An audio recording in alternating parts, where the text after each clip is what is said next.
السلام علیکم ورحمۃ اللہ وبرکاتہ نحمدہ ونصلی علی رسولہ الکریم اعوذ باللہ من الشیطان الرجیم بسم اللہ الرحمن الرحیم۔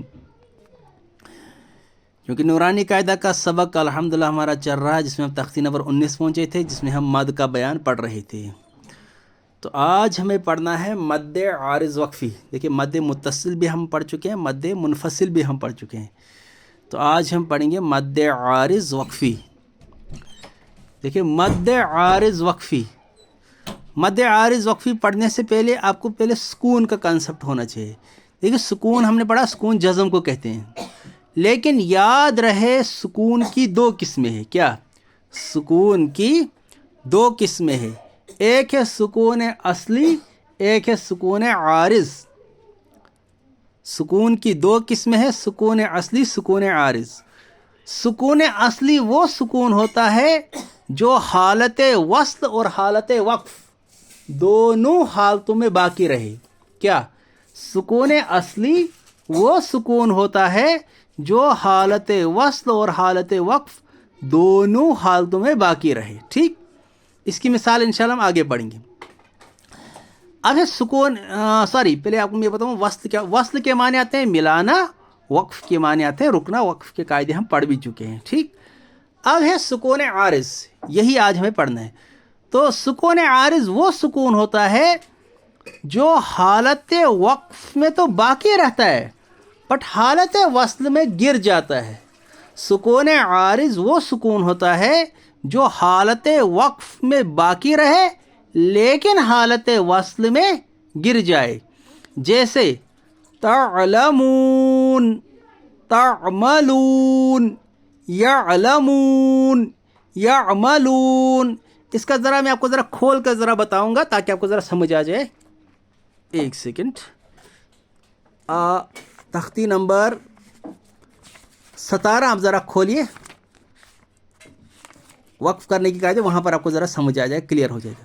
دیکھیے، تختی نمبر 17 میں نے کھولا وقف کرنے کی قاعدے تاکہ آپ کو ذرا سکون عارض ذرا سمجھ آئے۔ سکون اصلی تو میں نے کہا سکون اصلی وہ سکون ہوتا ہے جو حالت وصل اور حالت وقف دونوں حالتوں میں باقی رہے۔ اس کی مثال انشاءاللہ ہم آگے پڑھیں گے۔ ٹھیک، سکون عارض، تو سکون عارض میں نے کہا سکون عارض وہ سکون ہوتا ہے جو حالت وصل میں تو باقی رہے لیکن حالت وقف میں گر جائے۔ سوری سکون عارض وہ سکون ہوتا ہے جو حالت وقف میں باقی رہے۔ سکون عارض وہ سکون ہوتا ہے جو حالت وقف میں باقی رہے لیکن حالت وصل میں گر جائے۔ جیسے دیکھو، اعوذ باللہ من الشیطان الرجیم۔ اب دیکھو، الرجیم کے میم کے نیچے کیا میم پر سکون ہے؟ نہیں ہے۔ میم کے نیچے کیا ہے؟ زیر۔ اب یہاں پر سکون عارض آیا۔ کیا آیا؟ سکون عارض، کیونکہ یہ ٹیمپریری سکون ہے۔ اصل میں ہے اعوذ باللہ من الشیطان الرجیم، لیکن ہم نے پڑھا اعوذ باللہ من الشیطان الرجیم کیوں؟ کیونکہ یہاں آیت آئی، یہ ہم پڑھ چکے ہیں۔ اب آیت کے آنے پر یہاں آیا سکون، جیسے اعوذ باللہ من الشیطان الرجیم۔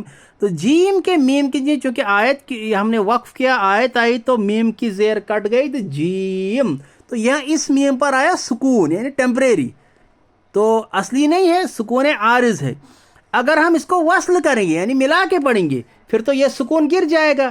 مطلب کہ اگر ہم اس کو اس طرح پڑھیں گے، اعوذ باللہ من الشیطان الرجیم بسم اللہ الرحمن الرحیم۔ اب دیکھو، میں نے ابھی وصل کیا تو سکون گر گیا، تو یہ آیا اس کا سکون عارض، یعنی سکون عارض وہ سکون ہوتا ہے جو حالت وقف میں باقی رہے لیکن حالت وصل میں گر جائے۔ اسی طرح بسم اللہ الرحمن الرحیم، بسم اللہ الرحمن الرحیم کے میم پر جو سکون آیا وہ سکون عارض۔ اصل میں یہاں سکون نہیں ہے، میم کے نیچے زیر ہے، لیکن یہاں سکون آیا کیوں؟ کیونکہ یہاں آیت آئی، تو یہاں سکون عارض۔ تو جہاں پر آیت آتی ہے اور اس حرف پر چاہے زیر زبر پیش، دو زیر دو پیش، وہاں ہم پڑھ چکے ہیں، اور مد یعنی حرف مد کے بعد جو سکون وقف کی وجہ سے اس کو ہم اس طرح بھی کہہ سکتے ہیں، حرف مد کے بعد دیکھیے اعوذ باللہ من الشیطان الرجیم، یہاں حرف مد کے بعد سکون وقف کی وجہ سے ہے۔ अब आप बोलोगे यहाँ तो यह वक्फ बिल इस्कान होगा, मीम के नीचे ज़ेर है, ज़ेर वाले हर्फ पर वक्फ करना हो तो आखिरी हर्फ पर जज़म देकर सांस तोड़िए, इसे वक्फ बिल इस्कान कहते हैं। कायदा वही होगा, वक्फ बिल इस्कान ही होगा, लेकिन इस वक्त मेरा मौजू ये नहीं है, मेरा मौजू आपको मद समझाना है, ठीक।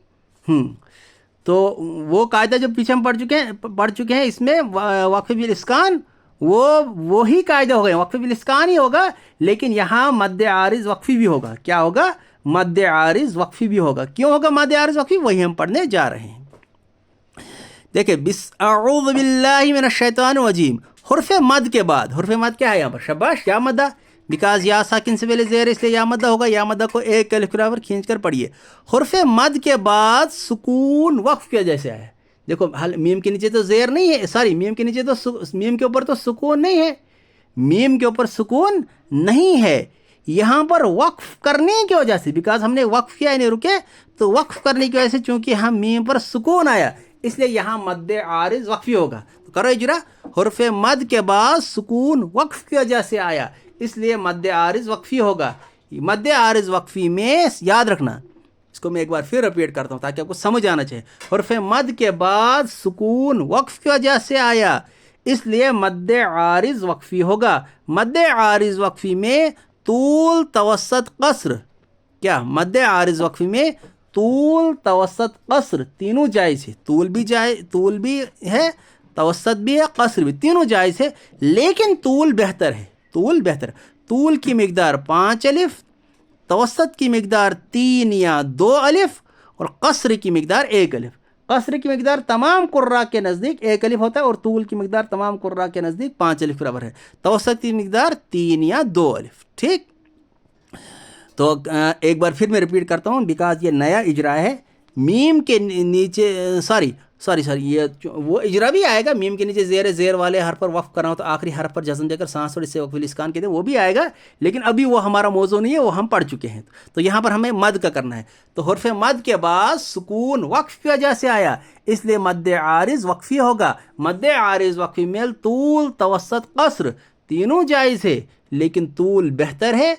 तूल की मिकदार 5 अलिफ, तवस्सत की मिकदार 3 या 2 अलिफ, और कसर की मिकदार 1 अलिफ, ठीक। इसी तरह बिस्मिल्लाहिर्रहमानिर्रहीम, देखो बिस्मिल्लाहिर्रहमानिर्रहीम के नीचे क्या बिस्मिल्लाहिर्रहमानिर्रहीम, बिस्मिल्लाहिर्रहमानिर्रहीम का जो मीम है, क्या इस पर सुकून है? नहीं है। मीम बिस्मिल्लाहिर्रहमानिर्रहीम के नीचे तो ज़ेर है, असल में लिखा है बिस्मिल्लाहिर्रहमानिर्रहीम है, लेकिन यहाँ पर सुकून आया। क्यों आया सुकून? क्योंकि आयत आई। तो करो इजरा, हुर्फ मद के बाद, हुर्फ मद क्या है? या मद्दा, हाया दरही, या सकिन से ज़ेर, इसलिए या मद्दा होगा। या मद्दा को 1 अलिफ के बराबर खींच कर पढ़िए। तो हुर्फ मद के बाद, शाबाश, इजरा करो, हुर्फ मद के बाद सुकून वक्फ की वजह से आया, इसलिए मद आरिज वक्फी होगा। मद आरिज वक्फी में तूल तवस्सत कसर तीनों जायज़ है, लेकिन तूल बेहतर है। तूल की मिकदार 5 अलिफ, तवस्सत की मिकदार 3 या 2 अलिफ, कसर की मिकदार 1 अलिफ।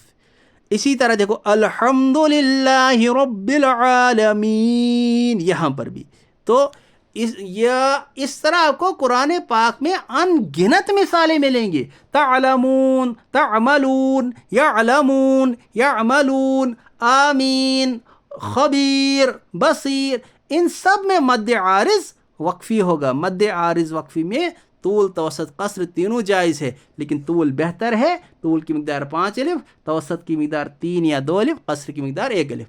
तो मद आरिज वक्फी आज हमने पढ़ा। क्या होता है मद आरिज वक्फी? हुर्फ मद के बाद जब सुकून वक्फ की वजह से आए, वक्फ करने की वजह से आए, तो मद आरिज वक्फी होगा। तो मद आरिज वक्फी में जो अभी हमने पढ़ा, तूल तवस्सत कसर तीनों जायज़ है, लेकिन तूल बेहतर है। तूल की मिकदार 5 अलिफ, तवस्सत की मिकदार 3 या 2 अलिफ, कसर की मिकदार 1 अलिफ।